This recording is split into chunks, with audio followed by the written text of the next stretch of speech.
Hello and welcome back to another Digging the Game. Now, today we're going to be looking yet again at the game Witcher 3. This is part 2 of a series where we're looking, I suppose, as a transitional landscape, going from the countryside into a city in a mystical, semi-medieval world, which is portrayed in Witcher 3. So once again, hello Liv. Hello. And last time we had just come through a border patrol. Where are we now? Now we are in the outskirts outside of the city of Novigrad. Okay. So this is right outside of the city gates. I have to say, the first thing I notice, frankly, it looks cleaner, much more organised, but also, I mean, for example, is that a decoration on the corner of that building? Yes, it is. Like painted wood. Yeah. Okay. And actually, it's even got a wooden gable, that building. So much more permanent than the village structures that we saw at the beginning of the last video. We also have stone structure houses here, as you can see. Yeah. And then wooden frames, wattle and daub. Yeah, much more. I suppose this is actually coming into I suppose what 15th, 16th century, that kind of time. Yeah. Now, what is that in the middle? It looks a bit like was it a nest on a pole or something? I think it's a well. No, up, sort of in the air. Oh, that. Yeah. I have no idea. Looks like a nest, indeed. Nest on a pole, okay. Excellent. I don't know. We also have a bit of a marketplace here. Yeah. And here you can also see elves. They look like humans, but with pointy ears. Okay. And that's because elves and dwarves live outside of the city gates, mostly. Right. Because there's a lot of segregation going on in this universe. Okay. And elves and dwarves are viewed as subhuman. And, well, less decent than humans. By humans. They don't think that of themselves. And is there an in-game historical reason for this? Well, yes, there is. The elves and the dwarves are commonly known as the elder races in this world. And humanity basically kind of shoved them from their spaces and overpopulated the world, pushing the elder races into the fringes. There has been a lot of wars, especially between the elves and the humans. The elves was on the losing side. Okay.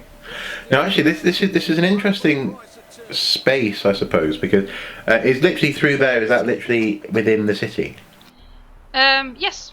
Right. Okay. Good. There's a book series called written by Mervyn Peake, based around Gormenghast, and the first book opens with a description of people living outside the sort of, I suppose, the fortress of Gormenghast, almost like with their houses and huts like limpets on the hull of a ship.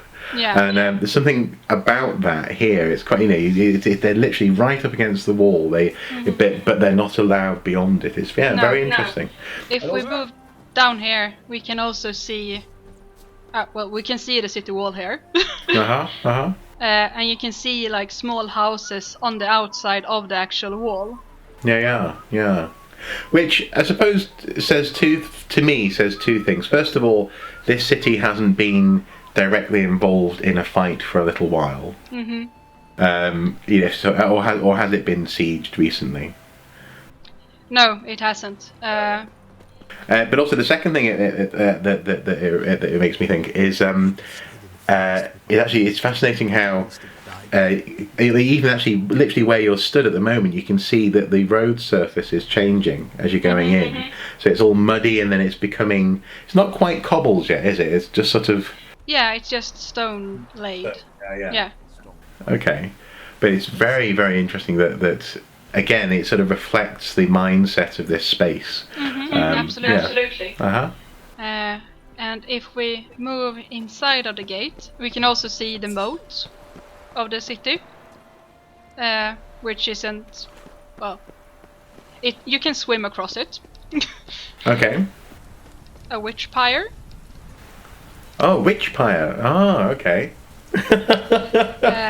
So in this game, I suppose as the name implies, witchers. This is a place where I'm a magical mutated freak. This is not making me feel comfortable. Okay. But there is a witch persecution going on in the game due to the actions of the witches in the last game. Okay. They tried to take over the world and kill all the kings. Oh well, yeah. I can see why they might get persecuted then. So what do you actually get witch burnings happening within the city? Yes, you do, as cutscenes. Okay. So, but they're not necessarily. Do you get pyres like that just sort of sat around inside the city as well? Yes, you do. You have them in the temple squares. Right. Okay. Interesting. So here's the poor parts of town. You can see it's muddy and people are poor.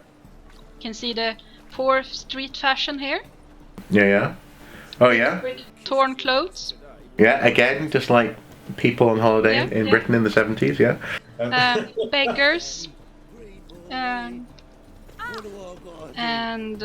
Well, we have more of a working class kind of people here. Here's a fancy establishment. I noticed that people seem to be labelled based on, I suppose, their social status. Yes, they are. They are. Right. And does that change at all? I mean, if you go up to the nicer parts of the city, do you get people not just being, this is a scumbag, then like... No, then they're labelled like rich townsperson or noble and stuff like that. Right, okay. Not shady person like his. Yeah, no, exactly, yeah. Shady person or shady individual, yeah, it's an odd... But again, I suppose it reflects something about... again, the psychology of exactly where you are. Although actually it's interesting that the stones have gone again on the road surface. No, they're just muddled up. You can see them part of it. Right, okay. But then it disappears and then they come back, so it's not very well kept. Not very well maintained, yeah. No. Okay. Interesting. And then, well, as you can see, the buildings are in so-so shape. Plaster falling off and stuff. Yeah. And yet, it's interesting because on the immediate outside of the city walls, things look fairly nice and tidy. Yeah. So it's interesting, I suppose, from you might almost say from a phenomenological perspective, there is a point being made outside that everything's lovely. But once you get in, and if you're in the poor area, it's not as lovely as it might seem. I mean, this doesn't look very safe. No. It looks like the some of the rougher parts of Newcastle, I have to say. Yeah. Saturday night. And we have here a kind of marketplace, I guess. People have set up tents along the city streets. Right. So are these people some of these refugees then? Yes, probably. Those who came into town before they were controlling it as much. And also just poor people of the town. Right. So you almost have sort of shanties being set up as well in this area then? Yeah. That's very interesting. And again, I suppose what is very interesting here is it's a layer of reality. It's a layer of both the structures and also society, which is sort of invisible, certainly archaeologically, but also I imagine that people can be moved on at a moment's notice. It's absolutely transigent. Yeah. Okay. So is this what the whole city's like then? Or? No. I'm going to take you to the nice parts of town now. Okay. Which is much nicer. And we're going to see it as soon as we walk in. Is going Through to a gate? Was that a guard by the gate there? Yeah, that's a guard. So, so keeping the people in the city who are poor out of the nice bit. Here we have another marketplace, more organized. Yeah. Again, the road, but you know, you can little clues like the road surface is much more improved here. You have raised curbstones and this kind of thing on the You side. have like water holes for the horses. Yeah. So yeah, in publicly available infrastructure like like water holes. Yeah. A bit of gardens, stuff like that. And we're going to go up here. Because here we can move alongside the poorer district and up to the nice part. And people will have to excuse the people screaming in my ear at the moment. There was someone being assaulted, but I don't have time to help them. So here we come out in the nice part of town. And that's also, I think, very interestingly, that the nicest part of town is put on the highest level of town. Yeah. And this is actually very similar to, I suppose, some of the most famous examples would be places like Mont Saint Michel. But I guess in a more a place that we're both familiar with when we visited Durham that time when you came for a visit, the higher you went up the hill, as it were, to the middle of the city, the more impressive the buildings became, and the less.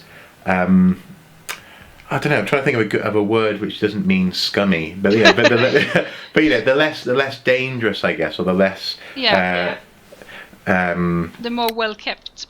Yeah, the more well kept, the less sort of graffiti ridden and things became. Yes, it is interesting, but it's very true actually, and the higher. It seems to be both in the real world and also it seems in this game. The higher you live in a place, the better inverted commas it seems to be. I mean, do you actually find that in, for example, Swedish cities? Because that's certainly true in British cities. It depends a little bit on the city. I mean, a lot of our big cities are built basically like in the water. Like Stockholm and Gothenburg are both built. Stockholm is built on a series of islands, and Gothenburg is built like on the river mouth. So there isn't a lot of like space to go up. It's more like keeping the city from sinking. Okay, so it's keeping it up, yeah. Yeah. But you can certainly see that some parts of town are viewed as more important to keep than others. We can also see here, this is the temple of the eternal fire.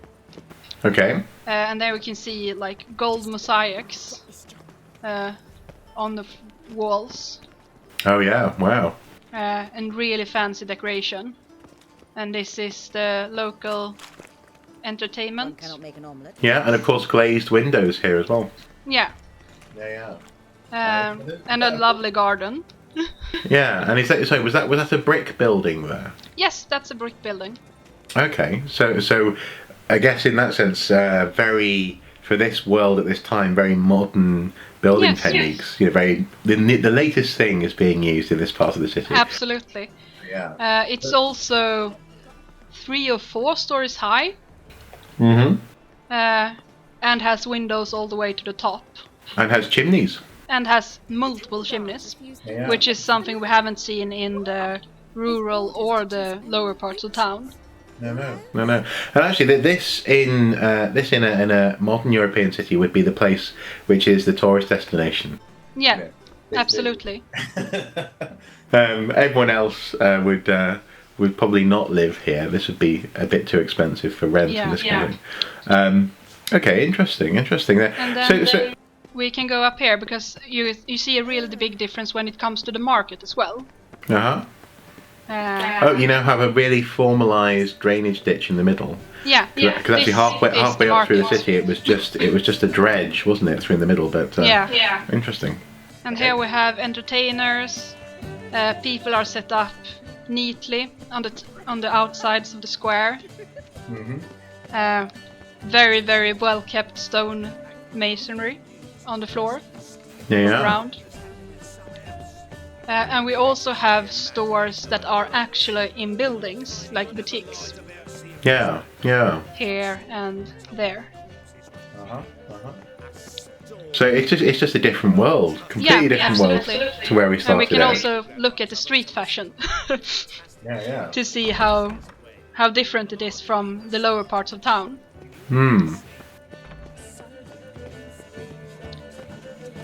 People are basically much more well clothed.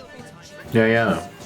And also they seem to, I don't know, they seem to be moving with more of a purpose. They're not just sort of lolloping around. Absolutely. Just bumping into you or whatever. It is interesting, and now this is where I think it's interesting how we keep on every now and then coming back to this sort of pulling ourselves out of this world, but this sort of reminds me that this is as much a reflection of what people think the past was like as it is a game world. So it is fascinating how actually the designers have. I mean, for example, in the last video we touched on skin colour and ethnic diversity. In this particular video, it's quite clear that actually there is a sense that somehow people higher up the social strata are actually contributing. That actually they're living lives. They're not just surviving. I find that very interesting. No, I mean, absolutely, and also we can see. I mean, it's not just. I mean, people are better kept in the upside of the city. Yeah. Is there more in the way of, because like when we were back in the village in the first video, there was just this guy on the side of the road selling herbs. Are there actually actual apothecaries here? There's a barber. Okay.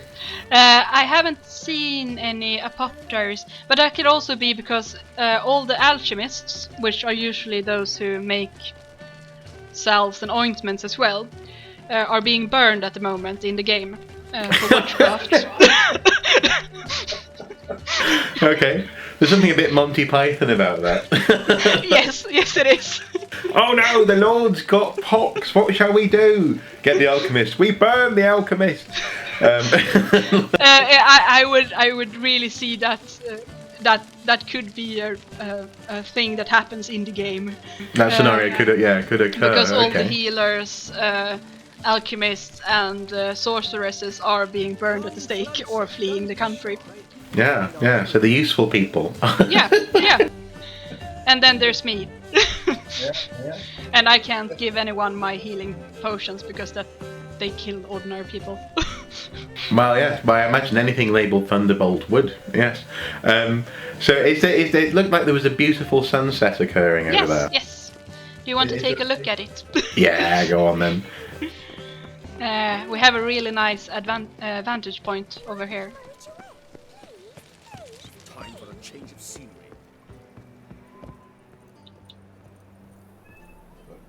So what is this still the market area then? Yeah, kind of. Here we can see a woman reading a book. Reading a book. Yes. No one was reading in the other parts of this game. Well, they didn't have books, did they? No. No, we can look out of the city over here. I mean, this is one of the things I like most about this game. Yeah. It's visually stunning. But also, I suppose this is a really good opportunity to just pause and this view properly highlights that this is a world quite literally raised above the rest. Absolutely. I mean, you can see the whole city just stretching out beneath them. Yeah, absolutely. And so you're facing what, northish, are you? Now I'm facing east, I think. Okay. Easy way to find out.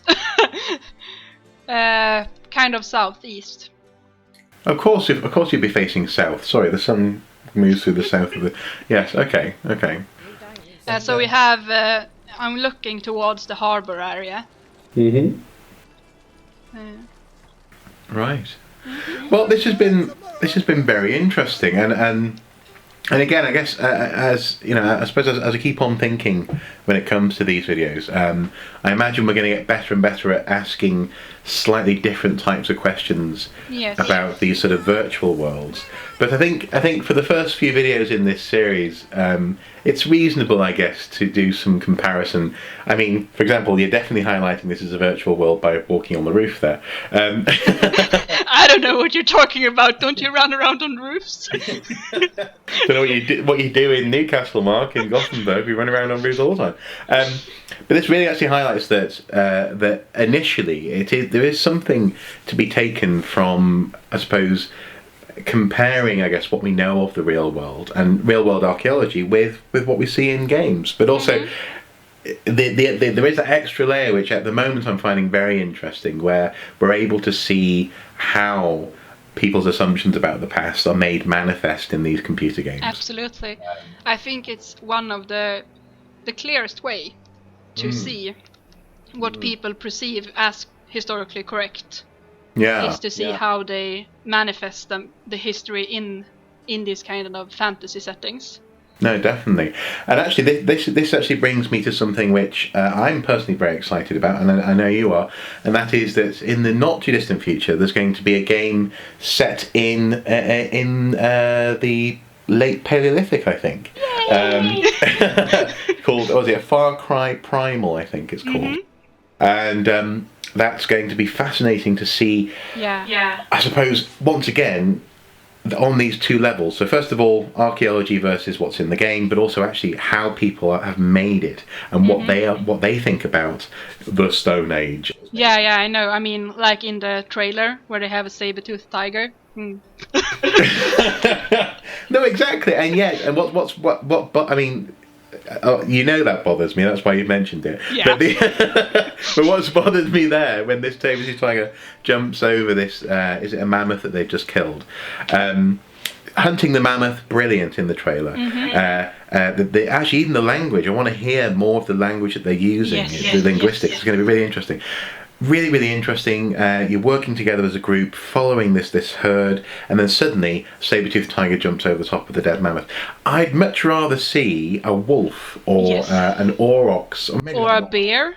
Or a bear, exactly. Or anything other than a creature that was not around at that point. I mean, it wasn't like they were lacking predators. Dangerous animals, exactly. Yeah, there's plenty of megafauna to scare you.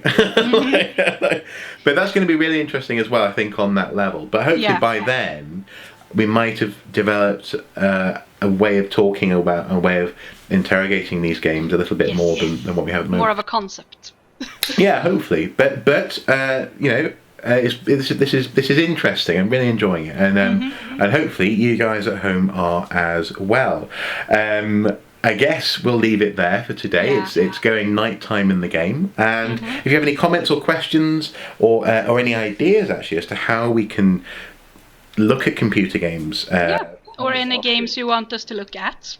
Exactly, yeah. Precisely, any games you want us to look at, or how you want us to do this archaeo gaming, as for example was laid out a couple of weeks ago in that interview with Andrew Reinhardt, then we'd love to know, because it feels like lots of people are trying to feel their way in this, and I'm really enjoying starting that process.